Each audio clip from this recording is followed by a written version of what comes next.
So I'm from Kazakhstan. It's like between Russia and China, like in the middle of Eurasia. If I, like American, don't use the Eurasia word, but so I grew up in Kazakhstan. I was born in one town, but I was raised in the village from 4 to 7. When my father died, my mother worked like in the town, and she couldn't take care of me. Like she couldn't work and like look at me. She sent me to her parents' house. I grew up there with my cousin. It was like good days, hard days. Like we would wake up early in the morning, help with the animals, like garden, and everything like that. Because like this village, we have to work. After that, when I was 7, my mom took me and I started like studying in school in town. When I was 10, my mother met the missionaries. She was like converted, and I was started interested, and I was converted too. And school, high school, like typical life. I loved sports, different kinds of sports, especially in karate. I had a couple like medals. I was champion of my country. It was like, I think an awesome thing in my life. After when I finished high school, there was a year like I was thinking if I'm going to do like wait for the year to go on a mission, or I'm going to apply for some university study and then go to the mission. And I was like thinking at that time that I think Thomas Swanson changed the time, like the year, all age of to go on a mission. Service. Yeah, like, oh my parents answered. I'm going on a mission just straight away after the high school. I finished high school and get called to the Ukraine Venice mission. Interesting. I was in the MTC in Spain for just 2 weeks because it was like kind of second language, which I'm fluent. Ukrainian or Russian? Russian speaking. I'm like very fluent in that language. And I was just only 2 weeks in MTC, and I came to my mission field. It was super hard. People would yell every day at me. Then like after 3 weeks, there started war, and they transferred to another mission, like Kiev mission. And I stayed there and finished my mission there. Like in my last 2 transfers, I was the oldest missionary, I think. And the president called me and said, like, "You're going to open a new town." I was like, "Wow, that's awesome! I'm ready for it." I was like, "Okay, so you'll go." And then we had an interview like the day before transfers, and he said like, "I'm sorry, Askar Kudalbergen, but you're not going to open that town." I was like, "What? Why? You're going to serve it. You're going to go in another town, serve as a branch president." Like, what? President Askar? Are you kidding me? Are you serious? Like, I'm 19 years old. You're like, it's big responsibility for me. I was like, no, don't worry, you go. Like, I went there. It's like, I think this was the hardest part. It was like the end of my mission. I was branch president. Didn't have any counselors, and I was called every Sunday to mission president, ask questions like, need to read the first and second red books. I was like, it was super hard, but good experience. Good. I learned a lot in that branch. Like, I don't think that I was their branch president. I think like I was there, but most like branch presidents, they're like shepherds. But I think I learned more from the members there than I taught them. Like, sure. I think that says a lot about your humility and leadership, and that you'll benefit for your life from the experiences that you had as a missionary.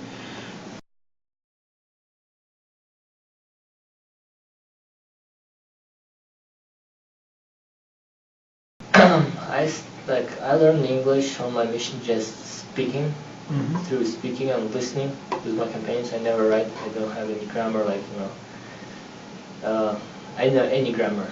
I just knew how to say it, and I know that I memorized the ways. I know how to do like the why is that.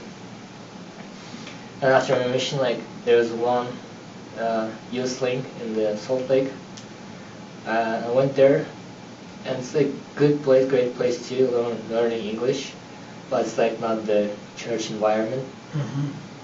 And after that, we heard like the BYU has language learning school, ULC, and that's why I decided to come here, because like here like you're in the same environment, like church environment, if you understand.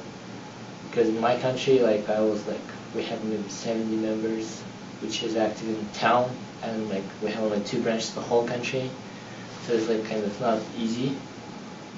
And it's like, I think it's great blessing the opportunity to study here in the same religion environment. And here like teachers, they're very educated, and they're on your level of like, you know, making the lessons very interesting. Then it's like boring, like just say sometimes in my country I took 1 English classes, and there was like educated professors. It was super boring classes, seriously. I was like sitting there like, it's good to know, but it's hard to sit there because it's so boring. It's because it's lectures. And here we have different activities, you know. Great. So that's why I decided to come here. I'm glad that you've had positive experiences, and clearly you've made the most of those experiences. My long-term goals is to be a good father and husband. I decided when I was in branch prison that will be my long-term goal. But to get there, I have to have like stable job to provide everything which need my family.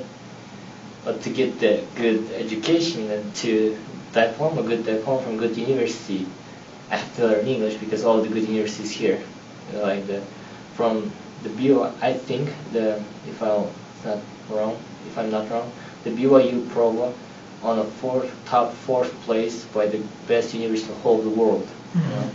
If I have a degree from that university, that means I can find a job in another part of the world, especially in my country, which gives a lot of opportunities for me. Great. But to get there, I need to learn English, which is my short-term goal, to learn English, pass TOEFL. After that, will be next goal to finish the university, and I'll get to my long-term goal.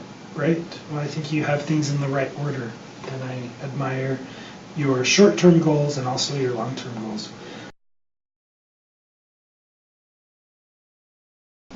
It's like honor for me, because these people, it's like helping to other people, and I'm very grateful for this opportunity, because like kind of international will give me more time to study, like because it will shorten my like financial situation, so I can more be focused on lessons than thinking about finances, work, and studies.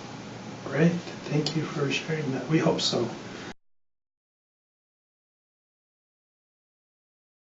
Here, like, expect excellence was like, excellence is not that you're perfect, it's like that you're working hard.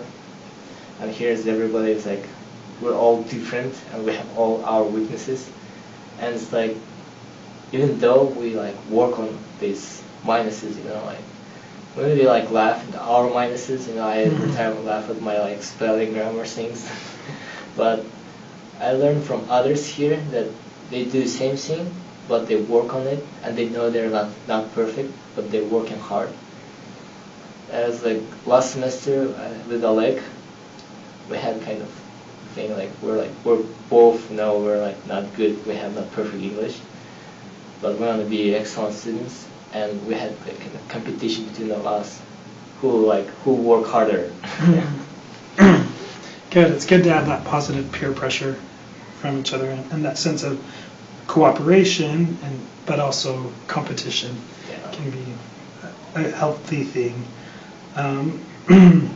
Healthy competition. Healthy competition is good competition.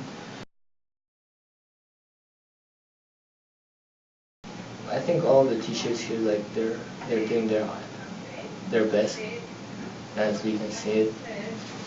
I think, how I said before, they try to keep it balanced, like being a good academic teacher and teaching the lessons as simple as possible that we can learn.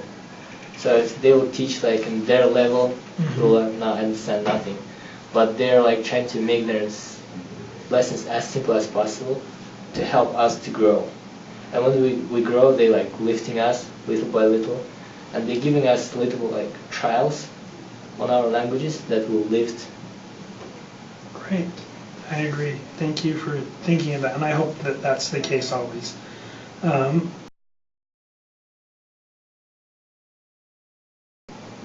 think it's like listen on the classes more. You know, like sometimes we like get distracted by the phone or like talking to someone. If we're like more focused, then we'll learn more, and we'll not have like gaps in our memory. And we'll have quizzes, or even out on the street when we're talking, when we have to use proper grammar and we have gap because we just talked to someone, Right. And teacher taught something important in that place. Good. Keeping focused. Yeah. I think that's really important. There's so many distractions. Some are good distractions, but even a good distraction is still a distraction.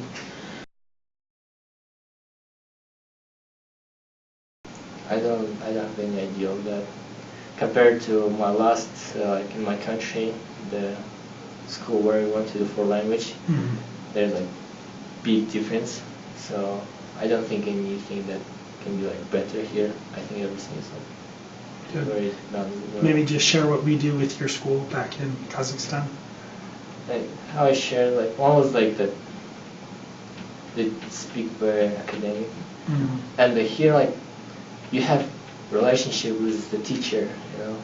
There you don't have any relationship with the teacher. They just teach you and then they're gone. That's all. And here teachers ask like, how was your weekend? The news, like happy news, and they share their like part of life, that we become kind of family, which helps me be like more comfortable in the class and Right. feel like not stressed. Good. I think that's great. Here, like how I like saw all the materials which we studied, they're like needed materials. Because for example, which from reading class we're reading 7 Habits of Highly Effective People. That book is part of homework for that we can improve our English and everything this. But also this book, like why they choose this book, not just simple other books. These books teach how to be effective and successful person in life, which I assume that the ELC tries to help us to be successful after the ELC too, like after the school when we'll go step out for the university and everything this, we are prepared for it. So that's like, and the other lessons which we have topics, everything here, like they give you opportunity to think and improve yourself, not only in English, like as a personality too. Very good.